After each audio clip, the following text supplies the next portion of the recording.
When it comes down to it, the NL West is truly a three-team race, and one of these teams is the best team in baseball. So I would be out of my mind if I didn't pick the Tremendous. Let's start out with the Colorado Rockies. They're not the best team in the division. They're not the worst team in the division. To me, they're just the most interesting team in the division because I've never seen such a bipolar approach to an organization the last few years than they did. They trade away their star player, who was one of the best, if not the best, third baseman in baseball, and a top 10 player in Nolan Arenado, gave up money to move on from him, and then replaced him with a worse player who they gave a big contract to in Chris Bryant this offseason. The team would have been so much better off had they just kept Arenado and used less resources to fill out platoon roles around the team. Instead, they treated their franchise like you were drunk in MLB The Show and decided to do crazy roster moves just to see how it would work out and accidentally saved it, and then they tried to have to recover from that aspect. I don't know what the Rockies are thinking. I just know they're going to be bad this year. But hey, at least you guys get to look forward to having Garrett Hampson and Ryan McMahon play every day. Now, a team that has almost nothing to look forward to in the same division is the Arizona Diamondbacks. I know it's a small sample size. I don't get to see a lot of them, but when they were on the East Coast and they played the Mets last year, I had never seen worse baseball played in my life. They were brutal. They had an awful year. They had that crazy losing streak in the middle of the year. The only bright side to me is that they got a couple of prospects that are on track to make it. Hopefully, Gallen can rebound strong if he's healthy at some point this year off of the good start he had last year before the injury. And the biggest thing to me is, like, congratulations on locking down Kel Marte to one of the most team-friendly deals in baseball. Hopefully his power numbers stay decent and he continues to hit the way he does. If it is, it's a solid contract for you guys. And if you get prospects, you can be on the right path. But it's going to be rough with this division, especially with the future and present that the other three teams ahead of them currently have. Now let's talk about the three teams that actually have a chance to win this division. Leading off with the Padres. It's impossible to win a division in April, but you sure as hell can lose it. And I think that's what's going to happen with the Padres. The Fernando Tatis injury, as absurd as it is that it even happened, it's going to kill this team in all likelihood. They don't have to stay at 500 baseball to have a chance to be in it.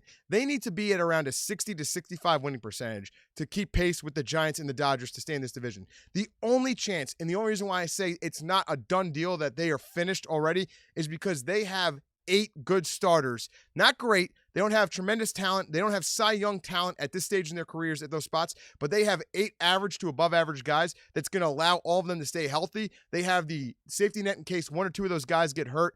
They are going to have the most starting pitching depth. They can move the pieces, see what's on the market as they go throughout the season. They're in a good shape as far as that's concerned, but not having Tatis is really going to hurt them. This could have been a special year had Tatis not had that offseason injury that's going to prohibit what this team can do the first couple months of the season. Now, we're going to talk about the San Francisco Giants. I think they might have had the biggest overachieving year I've ever seen in my life last year.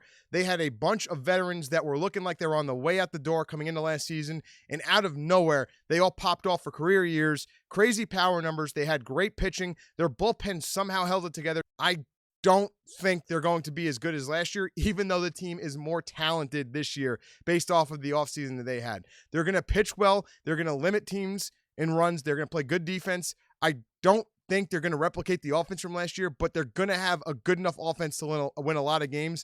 I think the key for them is going to be creating separation between the Padres and themselves, so that's a 2-team race for the Dodgers instead of a 3-team race the first couple of months of the season. The Giants wouldn't shock me if they win the division. They sure as hell improved to the point that they could win a wild card spot even with Posey retiring. But I think that that's where they're going to be, a wild card spot, which leaves us with the Dodgers. And there's nothing to say here. There's no reason to make this more dramatic than it has to be. The Dodgers are the deepest team and the most talented team in baseball. The rich get richer. They lost a couple of key pieces, but they just go ahead and replace it with Freddie Freeman. Corey Seager's a big loss. People are going to point to that as, oh man, that's a big hit for them.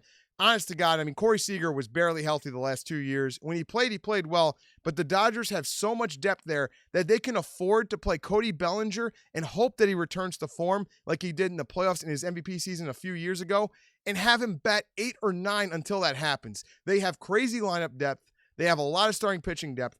The only thing that worries me about this team is, does the Trevor Bauer situation become a distraction for them?